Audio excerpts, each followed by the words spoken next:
Alhamdulillah wassalatu wassalamu ala Rasulillah wa ala alihi wa ashabihi wa man walah.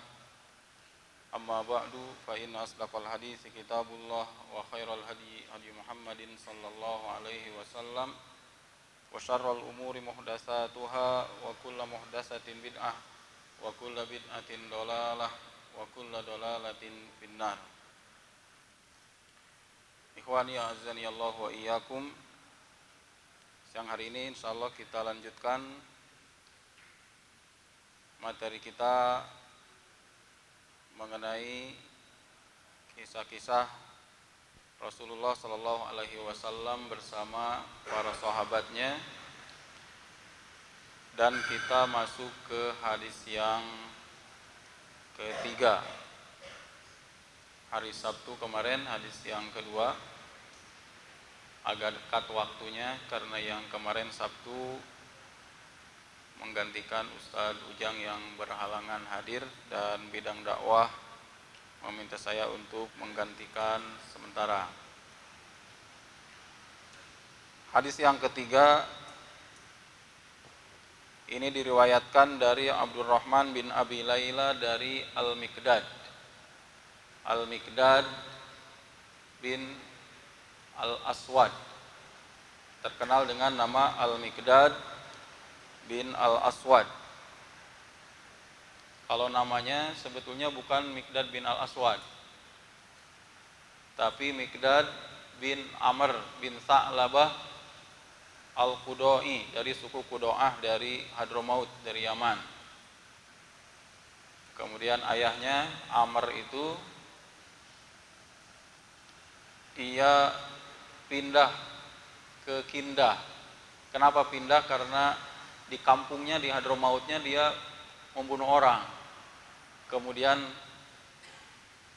dikejar-kejar oleh keluarga korbannya, maka dia kabur ke Kindah mencari suaka. Diberi suaka, ditampung oleh orang dari suku Kindah, bahkan nikah dengan orang Kindah.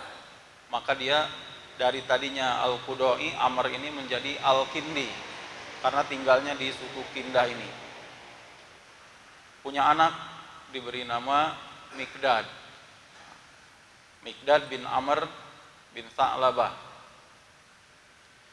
Ketika dia menginjak remaja, Miqdad ini orang tuanya tukang kelahi, anaknya juga tukang kelahi. Miqdad kelahi juga dengan salah seorang anak dari tokoh Kindah, kelahi, hingga dia memutuskan salah satu kakinya, kaki lawannya itu dengan pedang. Masih remaja, dan dia orang yang kuat, Miqdad bin Amr ini. Tapi walaupun kuat, tetap saja tidak akan bisa melawan satu suku kalau mereka menyerang semua. Sehingga karena suku Kindah, sedangkan dia aslinya pendatang, otomatis menyendiri di sana, tidak banyak keluarga. Walaupun sekarang sudah jadi Al-Kindi marganya, akan tetapi dia tetap saja merasa kesepian di situ. Dan setelah menganiaya salah seorang dari mereka itu, dia pun ketakutan, kabur. Kemudian kabur ke Mekah. Di Mekah dia mendapat suaka, ditampung oleh salah seorang tokoh Mekah, namanya Al-Aswad bin Abdi Yaguth Az-Zuhri, dari suku Zuhrah. Bahkan dia disayang oleh Al-Aswad bin Abdi Yaguth ini hingga diangkat menjadi anak. Maka sejak remaja itu dia terkenal menjadi Al-Miqdad bin Al-Aswad. Kemudian Miqdad bin Al-Aswad ini ketika semakin dewasa mendengar dakwah Nabi Muhammad SAW di Mekah, dia masuk Islam. Sedangkan Al-Aswadnya dia musuh Islam yang paling besar, bahkan sampai matinya juga dalam keadaan kufur. Ketika tahu Miqdad masuk Islam, maka putus hubungan di antara mereka, diusir-usir Al-Miqdad ini oleh Al-Aswad. Akan tetapi ini sudah sangat terkenal julukannya menjadi Miqdad bin Al-Aswad, sehingga lebih dikenal dengan nama ini, Miqdad bin Al-Aswad. Nah, maka dia masuk Islam, bahkan menikah dengan sepupu Rasulullah Shallallahu Alaihi Wasallam, anaknya Zubair bin Abdul Muthalib. Jadi keluarga dekat Rasulullah. Dia hidup setelah diusir oleh Al-Aswad ini, ya istilahnya kalau kita kerja serabutannya, membantu ke sana ke sini. Dia menjadi pembantu Rasulullah Shallallahu Alaihi Wasallam, menjadi pembantu Ali bin Abi Thalib, sampai kemudian hijrah ke Madinah.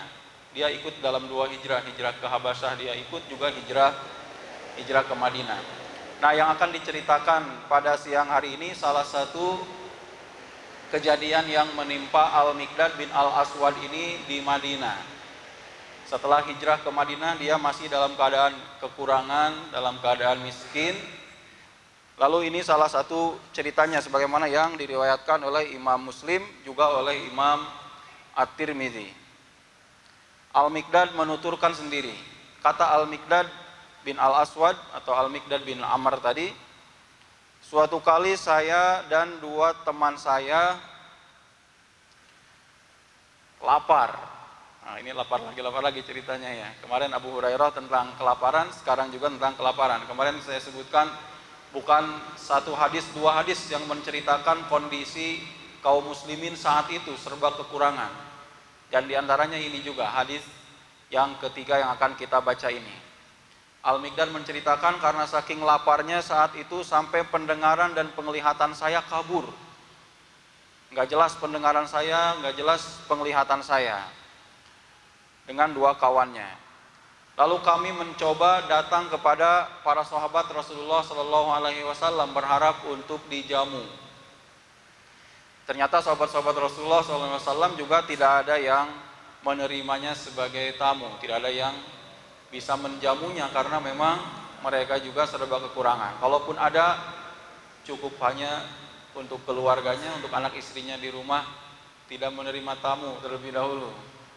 Maka dia gagal nih 3 orang ini, Al-Miqdad dengan 2 orang sahabatnya. Hingga akhirnya mereka menuju ke rumah Rasulullah Sallallahu Alaihi Wasallam. Karena saking laparnya, sampai pening seperti ini. Datang kepada Rasulullah, kemudian Rasulullah mengajak mereka. Ternyata di rumah Rasulullah ada 3 ekor kambing kecil. Nabi Shallallahu Alaihi Wasallam mengatakan kepada mereka, ihtalibu hadzal laban bainana. Kalian peras susunya dari kambing ini untuk dibagi di antara kita. Maka mereka 3 orang, dan mereka itu termasuk ahlu sufah yang biasa tinggal di masjid juga. Saat ini ceritanya mereka yang tinggal di masjid ini bertiga ini. Kalau kemarin saya sebutkan, kalau berkumpul semua ahlu sufah itu bisa ratusan, bahkan bisa sampai 600. Nah, kondisi yang sedang diceritakan ini, mereka sedang tidak ada. Bisa jadi ada tugas peperangan keluar atau ada kegiatan-kegiatan yang lainnya. Saat ini yang 3 orang ini yang ada di masjid Rasulullah Shallallahu Alaihi Wasallam, tidur di masjid tersebut, dan setiap malam mereka memerah susu kambing tersebut yang kondisi saat itu sedang sangat kekurangan, kekeringan, maka susunya juga tidak terlalu banyak. Hanya cukup untuk 4 mangkok, sehingga pas mereka bertiga, masing-masing 1 mangkok, dan 1 lagi untuk Rasulullah Shallallahu Alaihi Wasallam. Beberapa malam seperti itu, mereka minum bertiga. Rasulullah SAW terkadang di malam hari itu pergi keluar untuk urusan kenegaraan dengan Abu Bakar, dengan Umar dan yang lainnya. Kemudian kata Al-Miqdad, tengah malam Rasulullah SAW datang ke masjid, mengucapkan salam ke rumahnya karena rumah Rasulullah itu di samping masjid tersebut. Fayaji'u minal lail fayusallimu tasliman la yuqiduna iman wa yusmi'ul yaqdhan. Maka biasanya Rasulullah itu kalau datang malam hari, dia mengucapkan salam dengan salam yang tidak membangunkan orang yang tidur dan terdengar oleh orang yang bangun. Jadi pelan-pelan, Tidak terlalu pelan juga tidak terlalu kencang. Itu kebiasaan Rasulullah SAW. Kemudian setelah mengucap salam ke rumahnya, maka dia masuk lagi ke dalam masjid, lalu melaksanakan sholat 2 rakaat. Setelah sholat 2 rakaat, beliau menuju ke mangkok susu yang menjadi jatahnya, yang sudah dipisahkan oleh Al-Miqdad. 3 orang itu sudah minum, tinggal Rasulullah SAW. Beberapa hari mereka seperti itu. Lalu kata Miqdad bin Al-Aswad, suatu malam saya menyiapkan juga seperti itu, 4 mangkok juga. 3 diminum, 1 oleh Al-Miqdad dan 2 lagi oleh kawannya. Yang 1 lagi disimpan di masjid menunggu Rasulullah SAW yang sedang keluar. Dan nanti dia baru datang tengah malam.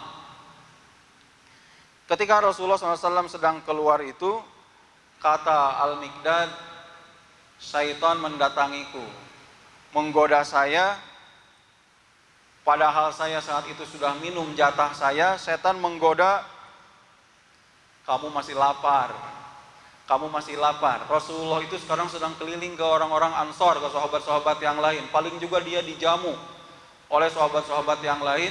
Kalau kamu lapar, udah minum saja itu jatah Rasulullah SAW. Karena Al-Miqdad itu memang badannya itu besar, sehingga pantas kalau 2 porsi pun diminum oleh dia. Dan saat ini setan datang kepada dia menggodanya supaya meminum jatah Rasulullah SAW. Akhirnya dia tergoda juga. Kemudian dia bangkit, 2 kawannya itu sudah tidur. Dia bangkit dan meminum jatah Rasulullah SAW, dihabiskan oleh Miqdad. Kata Miqdad, ketika susu itu sudah masuk ke dalam perut saya dan tidak mungkin dikeluarkan lagi, maka setan nadamani, setan datang lagi kepadaku, membuat aku menyesal, menyalahkan aku. Itu kelakuan setan, membuat orang itu resah. Setan mengatakan kepada Al-Miqdad, waihaka, ma sonata, celaka kamu. Apa yang kamu lakukan? Bagaimana mungkin engkau minum jatah Rasulullah SAW? Bagaimana kalau nanti dia datang kemudian tidak mendapati air susunya, lalu dia berdoa kepada Allah untuk mencelakakan kamu? Maka kalau Rasulullah mendoakan keburukan bagi kamu, binasa dunia dan akhirat kamu. Itu kata setan. Itu memikirkan hal seperti itu membuat Al-Miqdad itu resah. Sehingga kata Al-Miqdad, saya saat itu punya selimut kecil, berusaha untuk berbaring, tidak bisa tidur juga. Waduh, malu sama Rasulullah SAW. Bagaimana kalau dia berdoa keburukan untuk saya, hancur keadaan saya, dunia saya dan akhirat saya hancur. Dia selimut kecil itu, kata Miqdad, saya berusaha untuk menutup kepalaku dengan selimut itu. Karena kecil selimutnya, maka bagian bawahnya, bagian kakinya tersingkap, kedinginan. Maka dia turunkan lagi untuk menutup bagian kaki, bagian muka tersingkap. Bolak-balik seperti itu tanpa bisa tidur. Sedangkan 2 teman saya, keduanya sudah tidur. Wa ja'ala la yaji'unin naum. Sedangkan saya tidak bisa tidur. Faja'an Nabi sallallahu alaihi wasallam. Kemudian Nabi sallallahu alaihi wasallam datang ke masjid tersebut. Dia salam sebagaimana biasa, salam dengan salam yang tidak membangunkan orang tidur dan terdengar oleh orang yang masih bangun. Lalu dia masuk ke masjid dan melaksanakan sholat 2 rakaat. Kemudian dia mendatangi air susunya yang sebagaimana disiapkan oleh Miqdad selama ini. Lalu dia coba buka mangkoknya, falam yajid fihi syai'a, ternyata kosong, tidak ada apa-apa. Itu saat itu Miqdad itu memperhatikan, aduh, celaka saya ini, celaka. Dia lihat Rasulullah SAW, kan dia pura-pura tidur Miqdad ini. Dia intip perhatikan Rasulullah, apa yang akan dilakukan oleh Rasulullah SAW. Ternyata Rasulullah mengangkat kepalanya ke langit berdoa. Kata Miqdad dalam hatinya, al-an yad'u alayya fa'ahlik. Ya Allah, celaka saya, didoakan oleh Muhammad. Pasti jengkel, kenapa? Karena makanannya telah habis. Pasti sudah siap-siap dari luar pengen minum, sekarang ternyata tidak ada, celaka saya. Kenapa diminum oleh saya? Ternyata Rasulullah SAW mengangkatkan kepalanya ke langit dan mengangkat tangannya berdoa, Allahumma at'im man at'amani wa aski man asqani. Kata Rasulullah SAW dalam doanya itu, ya Allah, berilah makanan kepada orang yang memberi makan kepadaku, dan berilah minuman kepada orang yang memberi minum kepadaku. Mikdad mendengar doa tersebut. Ternyata bukan mendoakan kecelakaan untuk Mikdad atau untuk orang yang menghabiskan minumannya, tapi Rasulullah mendoakan agar Allah memberi makan orang yang memberi makan kepadanya, dan memberi minum orang yang memberi minum kepadanya.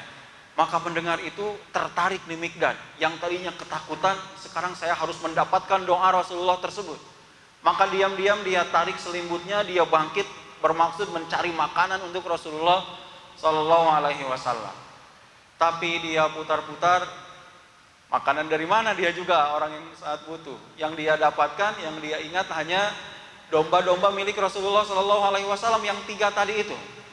Kalau mau diambil susunya sudah tidak ada, sudah kosong susu yang ada di domba-domba Rasulullah, karena tadi sudah diperas.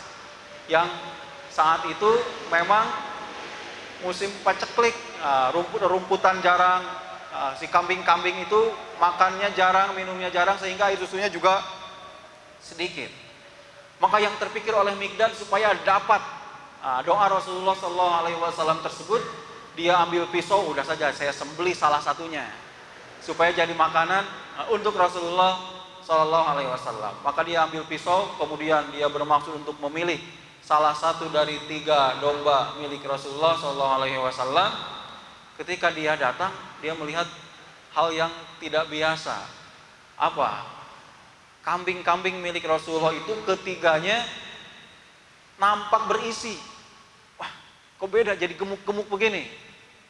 Maka dia coba ambil mangkok, diperas susunya banyak. Tidak diduga, biasanya kalau sudah diperas tadi sekali kekosong, ternyata banyak. Bahkan dia coba cari mangkok yang lain, banyak ketiganya itu. Sampai dia minjam mangkok-mangkok ke keluarga Rasulullah SAW sampai berbuih. Wah, karena saking banyaknya susu yang dia peras dari kambing-kambing tersebut. Kemudian dia datang kepada Rasulullah SAW. Rasulullah melihat kedatangan Al-Mikdad, maka kata Rasulullah, Asyaribtum syarabakumul lailah, apakah kalian sudah minum? Rasul dalam keadaan lapar. Dia yang bertanya kepada Al-Mikdad, sudah pada makan belum? Khawatir mereka belum pada makan, belum pada minum. Rasul dalam keadaan butuh, dalam keadaan lapar. Dia bertanya kepada sahabat-sahabatnya tersebut. Mikdad tidak menjawabnya, tapi menyodorkan air susu kepada Rasulullah SAW. Ya Rasulullah, isrob, minumlah ini wahai Rasulullah. Fasyariba, maka Rasulullah pun minum. Kemudian memberikan lagi kepadaku. Diberi lagi oleh Mikdad. Isrob ya Rasulullah, minum lagi wahai Rasulullah. Setelah minum, diberi lagi beberapa kali oleh Al-Mikdad bin Al-Aswad. Minum Rasulullah SAW hingga kata Al-Mikdad, sampai aku tahu Rasulullah kenyang. Ketika aku melihat Rasulullah kenyang dan aku berarti sudah mendapatkan apa yang dinoakan oleh Rasulullah SAW tadi itu, Al-Mikdad merasa geli sendiri. Tadi dia takut Rasulullah marah, ternyata alhamdulillah dia sekarang justru mendapatkan doa Rasulullah SAW. Allahumma at'im man at'amani waski man sakoni. Maka mengingat itu dia jadi tertawa. Wah, tertawa dia itu sampai hatta alqaitu ilal ard, sampai terguling-guling ke tanah. Wah, ketawa dengan kejadian yang baru saja dia lalui. Meminum minuman Rasulullah, kemudian ada kejadian seperti yang tadi diceritakan. Nabi melihat itu kaget. Heran melihat Al-Mikdad tiba-tiba tertawa sampai terguling-guling di masjid di bawah. Kata Rasulullah SAW, ihda sawatika ya Mikdad. Apakah ada keburukan yang sudah engkau lakukan wahai Mikdad? Ada apa nih?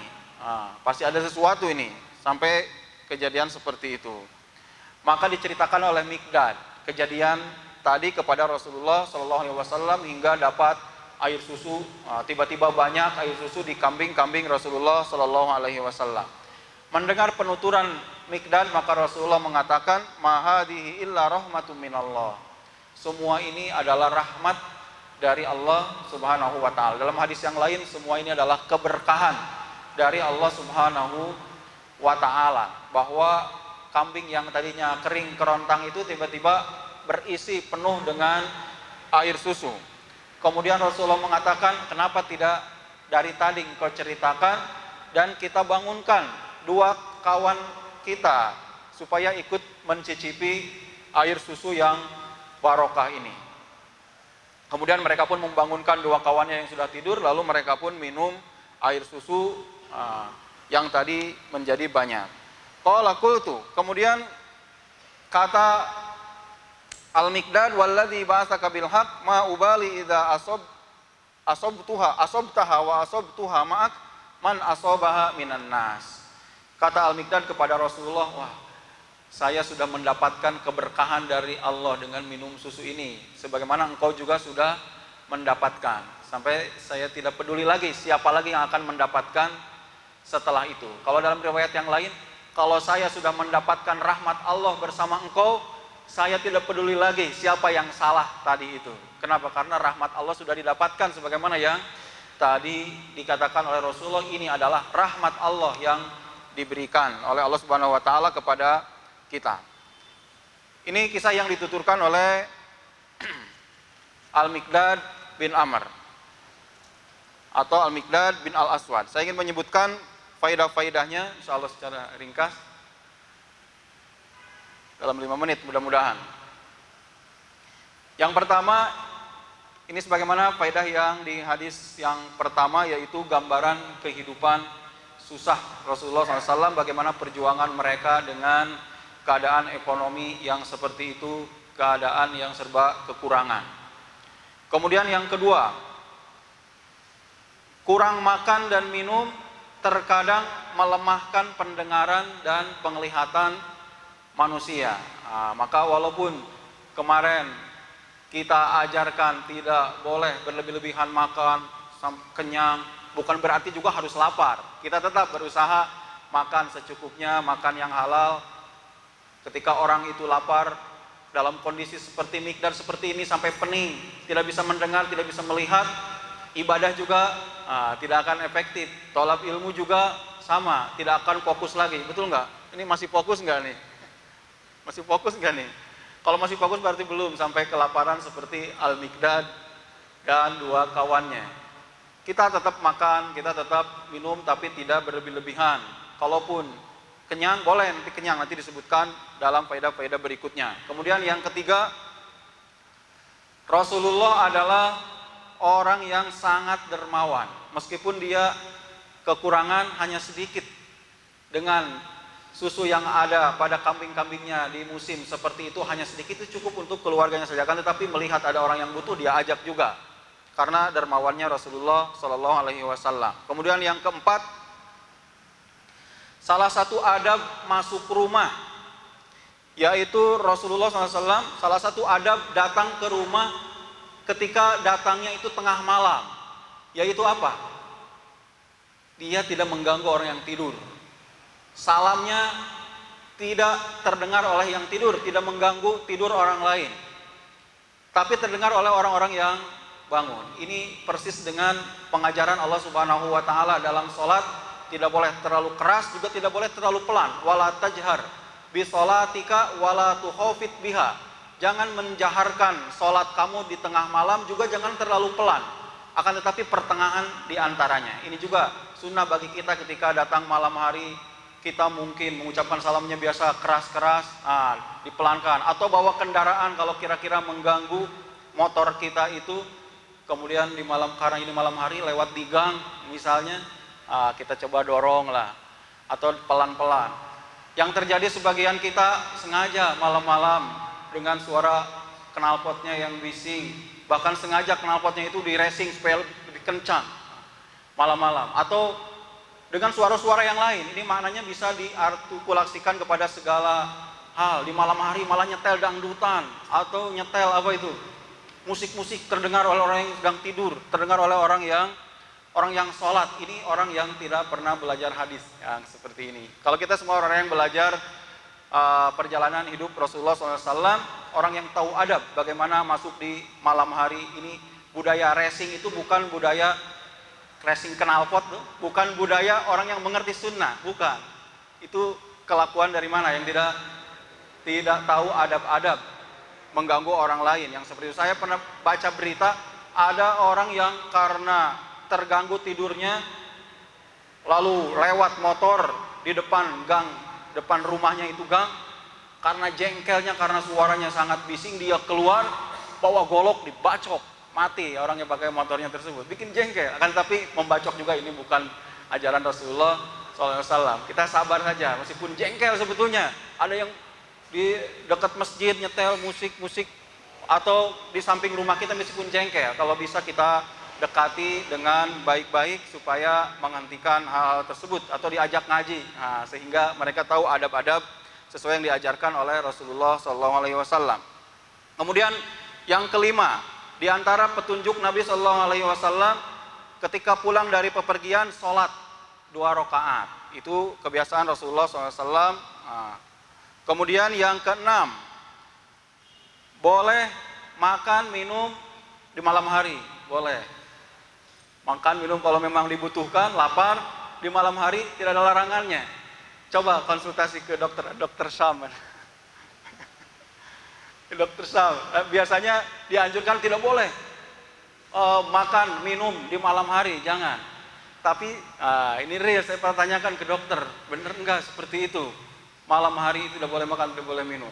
Sebetulnya boleh saja kalau memang lapar, cuma kenapa suka ada himbauan jangan makan malam hari itu? Karena biasanya kalau malam hari itu dekat ke waktu tidur. Tapi kalau setelah makan minum itu ditunda dulu 2 jam, 3 jam baru tidur, tidak apa-apa. Bahkan siang hari juga kalau setelah makan langsung tidur itu tidak baik untuk kesehatan, bisa menimbulkan penyakit lambung. Asam lambungnya naik itu gara-gara diantaranya berbaring setelah dia makan. Malam hari juga boleh, dan ini dilakukan juga oleh Rasulullah SAW. Atau larangan tersebut kalau sering-sering melakukan hal tersebut, maka lebih baik ditinggalkan. Kemudian yang ketujuh, para sahabat sangat takut dengan murka Rasulullah SAW karena khawatir melanggar Rasulullah SAW, khawatir tidak sesuai dengan keinginan Rasulullah SAW. Dan betapa banyak di antara kita yang kurang rasa takutnya kepada Rasulullah SAW, padahal kelakuan kita banyak melanggar keinginan Rasulullah SAW. Mereka sangat takut, sahabat Rasulullah. Kemudian yang kedelapan, rakusnya atau tamaknya para sahabat terhadap doa-doa Rasulullah SAW. Ketika Rasulullah berdoa, Allahumma ski man sakoni wa at'im man at'amani, maka tadinya takut itu langsung berubah menjadi kesemangatan yang luar biasa untuk mencari makan untuk Rasulullah, karena ingin mendapatkan doa Rasulullah. Ini para sahabat yang lain juga sama demikian. Ketika Rasulullah sholat mayat mendoakan Allahumma gfirlahu warhamhu dan seterusnya, maka sahabat yang mendengar doa tersebut, Auf bin Malik yang meriwayatkan, Auf mengatakan, aduh, seandainya saya yang menjadi jenazah itu. Indah sekali dengan doa Rasulullah tersebut. Atau Ibnu Mas'ud ketika mendengar Dzulbijadain meninggal dunia, didoakan oleh Rasulullah SAW, maka dia mengatakan, laitani sahiba hadhil hafrah, seandainya saya yang dikubur tersebut. Dan para sahabat ketika mendengar tawaran-tawaran dari Rasulullah, mereka orang-orang yang sangat semangat. Kita juga banyak ditawarkan oleh Rasulullah SAW, tawaran sholat berjamaah, tawaran sholat qobla fajar dari Rasulullah SAW, akan tapi kita santai-santai saja, tidak pernah semangat seperti Rasulullah SAW, kecuali yang dirahmati Allah Subhanahu wa Ta'ala. Kemudian yang ke-9, Nabi tidak marah ketika jatah pada masalah duniawinya diambil oleh orang lain. Nabi santai-santai saja, tidak ngamuk, mencak-mencak, siapa nih yang minum jatah saya ini. Terkadang sebagian kita marah, padahal yang minumnya anaknya atau istrinya, ini diminum oleh salah seorang sahabatnya, tidak mencak-mencak, mencari kambing hitam, menyala-nyalakan orang. Rasulullah bersabar. kemarahan-kemarahan Rasulullah SAW itu, semua kemarahan Rasulullah bukan berarti tidak pernah marah. Kemarahan Rasulullah itu semuanya berkaitan dengan masalah akhirat. Saya ada kitabnya khusus, mawaqif ghadiba fiha an-nabiyyu sallallahu alaihi wasallam. Posisi-posisi atau waktu-waktu kemarahan Nabi sallallahu alaihi wasallam. Hadis-hadisnya banyak dan semuanya berkaitan dengan urusan akhirat. Tidak ada yang berkaitan urusan dunia karena kurang jatah makan, karena ada yang meledek, menghina. Dia tidak marah kalau untuk urusan-urusan pribadi. Kemudian yang ke-10, disyariatkan mengangkat kepala ke langit ketika berdoa. Mengangkat tangannya ke langit ketika berdoa itu adalah satu sunnah sebagaimana yang dilakukan oleh Rasulullah Shallallahu Alaihi Wasallam. Nah, mudah-mudahan apa yang disampaikan bermanfaat. Ini saya sisakan sedikit karena waktunya sudah lewat 5 menit bahkan ya. Saya mohon maaf. Yang ada 14 yang beliau sebutkan, yang disebutkan oleh Syekh dari faidah-faidah. Mudah-mudahan dari 10 faidah yang saya sebutkan paling tidak bisa kita ambil daripada tidak sama sekali. Kita ambil sebagiannya. Apa kaidahnya itu? Ma la yudraku kulluhu la yutraku julluhu. Yang tidak didapatkan semuanya paling tidak diambil sebagiannya. Wallahu taala a'lam. Kita akhiri dengan kafaratul majlis. Subhanakallahumma rabbana wa bihamdik asyhadu an la ilaha illa anta astaghfiruka wa atubu ilaik. Wassalamualaikum warahmatullahi wabarakatuh.